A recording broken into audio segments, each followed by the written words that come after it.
तो सर क्या ये एहतसाब ना होना ही वजह है कि पिछले 6 सालों में कोई 8 फाइनेंस मिनिस्टर्स बदल चुके हैं लेकिन सिचुएशन वहीं की वहीं है? उसकी वजह है, इसहाक डार तो वैसे ही फेक था, उसका तो छोड़ो, लंबी बात हो जाएगी। वो तो समधी वजीर खजाना था ना, समधी। केपेबल भी आएगा तो क्या कर लेगा? देखो ना, देयर इज अ लिमिट। एक कश्ती जिसमें इतने सुराख हो गए हों, अब मल्लाह जितने मर्जी तब्दील कर लो, वो कौन कौन सा सुराख बंद करेगा? ये दूर दूर तक। हाँ देखो, मैंने कहीं पढ़ा है कि इस मुल्क की 22% ज़मीन 1% लोगों के पास है। ऐसे ही है। अच्छा, अब बेशर्म बेहया और अनपढ़ हम इतने हैं, हम आज भी एक लफ्ज़ इस्तेमाल करते हैं, ज़राअत, एग्रीकल्चर। पूरी दुनिया में ये लफ्ज़ बंद हो चुका है। इसके लिए 2 लफ्ज़ इस्तेमाल होते हैं, एग्री बिजनेस या agri industry. It is an industry, चूंकि टोटली मैकेनाइज्ड है। और देखो, बात सुनो यार, छोड़ो, ये तो बहुत मेरी जिंदगी खा रहा है ये मुल्क। सच्ची बात तो मैं बताऊं, 1800 कितने में कॉम्बाइन हार्वेस्टर बना ली थी अमेरिकन ने। ऐसे ही है। इन चवलों के पास लाने वालों में मैं भी शामिल हूं। पहली बार ट्रैक्टर आया, ये मेंटालिटी है, ये औकात है हमारी। तो उन्होंने कहा ये हमारी जमीनें जला देगा, ये आम था। यही जाके रायबेंड अब्दुल रशीद भट्टी हैं, यहाँ रहे हैं 2-3 दफ़ा में। अब उनका बेटा, हमारा मेरा बेटों की तरह है, वो अमर भट्टी है, वो इलेक्ट हुआ है, ब्यूरोक्रेट था। उन्होंने मुझे बताया कि जब हमारे वो बिजली बैपड़ा, पुराने ज़मानों की बात है, जब वो स्कूल स्टूडेंट्स थे, वो MSc जियोलॉजी है, उसमें स्कूल का ज़माना, तो हमारे बुज़ुर्गों ने छवियाँ और पता नहीं छुरियाँ और लाठियाँ निकाल लेंगे, हमारे बच्चे मारने आए हो, हमें नहीं चाहिए बिजली। फिर 4 साल के बाद वही दुम हिलाते उनके पीछे पैर तक लगा दो। ये तो वी आर सिक पीपल, हमारी ग्रोथ नहीं, वी आर रिटार्डेड। अब जैसे हमारे यहाँ अब्यूज और मिस यूज हो रहा है सेल फोन, यार मुझे आम आदमी से तो थोड़ी ज़्यादा ही ज़रूरत होगी ना सेल फोन की, मैं उसके बगैर जिंदा हूँ, कोई प्रॉब्लम। यहाँ मेड्स, टूटे हुए चित्र, फटे हुए कपड़े, बुरा हाल, लेकिन स्मार्टफोन होगा। और मैंने तो ये भी कहा, मैंने कहा मैं इंतज़ार कर रहा हूँ उस दिन का जब पता चलेगा कि एक बच्चा पैदा हुआ तो नौज़ायदा के हाथ में सेल फोन था। कल की बात है इस मुल्क में। और भाई, हमारे पुराने घर का है, ये साथ वाले घर में फ़ोन है, वो काला, आपने देखा भी नहीं होना ज़िंदगी में। फ़ोन मिलता ही नहीं था, पासपोर्ट किसी को मिलता ही नहीं था, भुट्टो साहब ने इसको आम किया था। ये डे 1 से ये बड़े शैतानी ज़हन है, ये जब तक बहुत अखीर ना हो जाए ये बंदे दे पुत्र नहीं बन दे। इस मुल्क में फ़ोन नहीं लगता था, मैं आपको बता रहा हूँ, जाके पता कर लो, आपकी उम्र बहुत छोटी है। जो बंदा 60 से भी ऊपर होगा उससे पूछ लेना, बता देगा आपको। सर आपने दरम्यान में बात की थी कि 22% जो ज़मीन है वो 1% लोगों के पास है। हाँ। सर मुझे बताएं कि एक ख्याल है कि चंद ख़ानदान हैं, उन्हीं के हाथों में सारा जो हमारा जो मेन कारोबार है ना पाकिस्तान का वो है, इस बात में कितनी हकीकत है ही चंद ख़ानदान। इस मुल्क की सबसे बड़ी सनत और सबसे बड़ी तिजारत है सियासत। पूरी तारीख उठा के देख लो, वही चंद ख़ानदान है। तो सर जो आम आवाम है, तब से सैलरीज उन्होंने बढ़ा दी, लेकिन वो भी गवर्नमेंट ऑफिसर्स की, प्राइवेट सेक्टर की वहीं हैं, टैक्स उन्होंने 35% तक कर दिए हैं। तो वो कुछ तो मुल्क छोड़ के भाग जाते हैं जो यहाँ पे। अब जाते जाते ये बता दें कि आम आवाम के पास क्या ऑप्शन हैं? एक तो आप आम आवाम ना बोलें, अवाम का मतलब अवाम ही है बस। उनके पास ऑप्शन देखो, ये केन्या में क्या हुआ है, उनके पास कोई ऑप्शन नहीं रह गई थी, वो बाहर आ गए और वो सारे अंदर बढ़ गए। सर यहाँ पे तो एहतजाज पे भी पाबंदियां लगा देते हैं, लेकिन अगर हम नहीं, सारे वहां भी होंगी, कोशिश तो की होगी। और दूसरी बात ये है, फ्रेंच रेवोल्यूशन, उस वक्त लोग कहा करते थे कि जो फ्रेंचीज़ हैं, फ्रांसीसी हिजड़े से होते हैं, जार्स ऑफ रशिया का खुदा की पनाह, जितना उनका दबदबा, वो यहाँ फिरौन नहीं रहे, सफ़ीज़ नहीं रहे, ऑटोमन्स नहीं रहे। 620 साल ऑटोमन्स ने, जिसे हम खिलाफत उस्मानिया, खिलाफत उर्बत वो नहीं थी, हालांकि मुझे बहुत पसंद है, मेरे तो घर में याद ही वो सल्तनत उस्मानिया है। खिलाफत कहना तो अल्लाह माफ़ करे, मैं तो उसे गुनाह समझता हूँ। 620 साल 3 कॉन्टिनेंट्स पे हुकूमत की। तुर्कों की बात कर रहा हूँ, जिसे तुर्किया कहते हैं।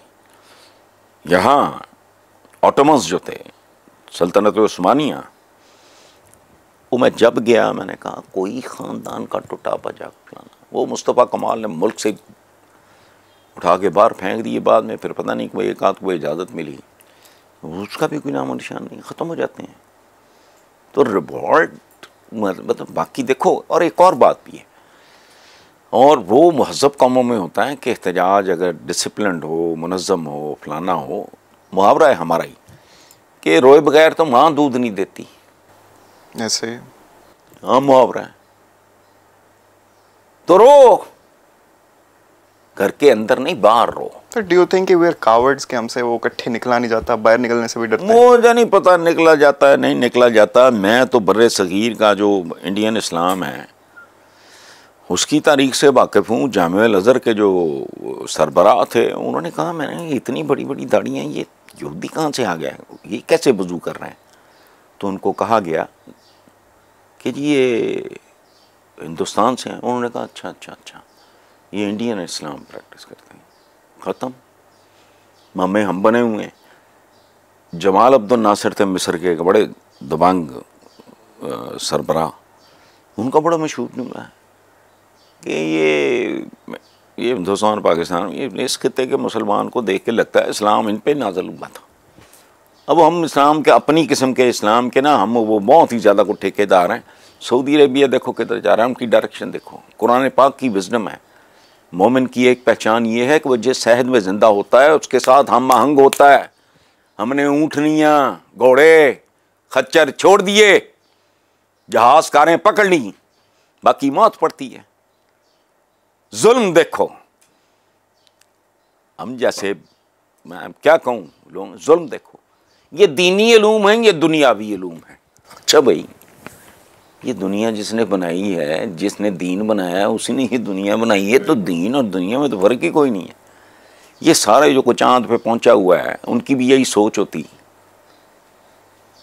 मरीख पे पहुंच गए, किसी ने खला में टमाटर उगा लिए हैं, उनकी केचप तैयार हो।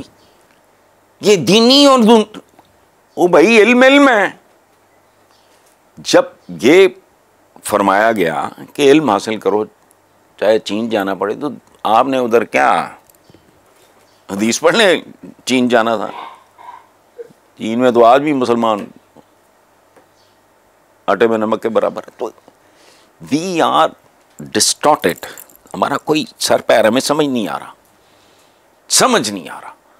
हुजूर ने अपनी आरामगाह पे सजदा से, नौरेश शकूर मेरे बहुत प्यारे दोस्त हैं, फेडरल मिनिस्टर हैं, तो उन्होंने कहा कि एक दफ़ा गए, ज़फ़रुल्लाह जमाली वज़ीर आज़म थे, तो ये उस वक्त मिनिस्टर थे, फेडरल मिनिस्टर, अल्लाह उनको सेहत ज़िंदगी दे। नौरेश शकूर की बात कर रहा हूँ, दोस्त हैं मेरे बहुत प्यारे। वो कहते हैं कि उधर जाके हुजूर के हमने यूँ किया, तो प्राइम मिनिस्टर के साथ तो नहीं ये बदतमीज़ी की उन्होंने, जो बाकी थे वफद के साथ, और यूँ करके शुरते ने हाथ मारा। उसने कहा इश, वो किसी ने चूमने की कोशिश की जो हुजूर जहाँ, तो उनको पत्थर को उन्होंने कहा हाथा खज्जर, इधर तुम ये कर रहे हो, ये पढ़। उन्होंने कहा अदर, काबा की तरफ मुंह फेर दिया उसने। हमने कोई अजीब ही दुनिया है हमारी। अच्छा सर, आखिरी सवाल मेरा जाते जाते आपसे कि इकोनॉमिक इंस्टेबिलिटी और जितने भी हमारे प्रॉब्लम्स हैं, उनका सोल्यूशन तब तक नहीं हो सकता, वो तब तक हल नहीं हो सकता जब तक पॉलिटिकल स्टेबिलिटी नहीं आ जाती। गलत है। अच्छा, आ भी जाएगी तो क्या है, मतलब बेसिकली तो ये है ना कि हैव्स का एक हजूम है, वो आपस में अंडरस्टैंडिंग कर ले, उससे क्या हो जाएगा? सर पॉलिसी में कंसिस्टेंसी आ जाएगी, बिजनेस ग्रो करेगा। पॉलिसी में क्या कंसिस्टेंसी आनी है? आई है 76 साल में, क्यों नहीं आ पा रही? और ये बतदरीज हुआ है। चौधरी मोहम्मद अली होते थे हमारे एक प्राइम मिनिस्टर, उन्होंने कहा था कि ये जो कल्चर शुरू है यहाँ कर्जे का, तो वो वक्त दूर नहीं जब कर्ज चुकाने के लिए कर्ज लेना पड़ेगा।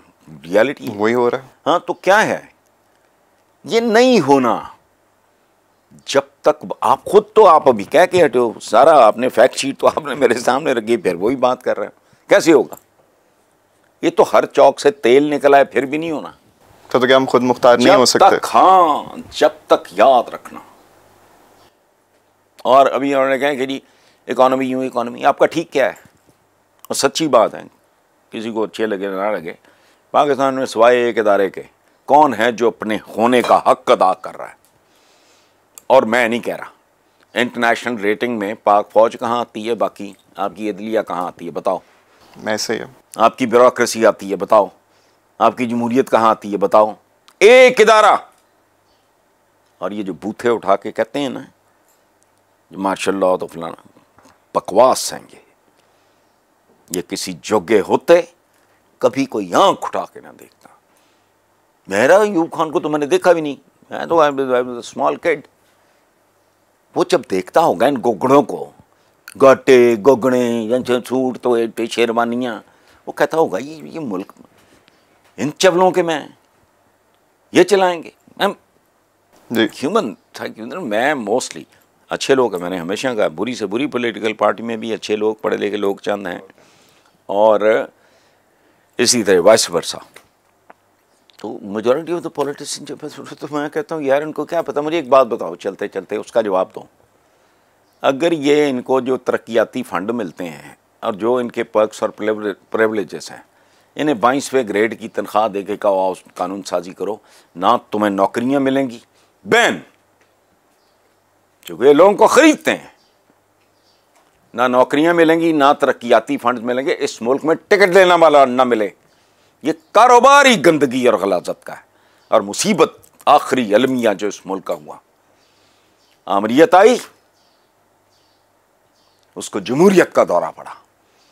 जमहूरियत आती है, इनको आमरीत का दौरा पड़ता है। क्या कहा था मरीम नवाज ने? हुक्मरान खानदान हो। क्या हुक्मरान खानदान? भीख ही है ना, पैसे ना मांगे, रोटी ना मांगी, वोट मांग लिया।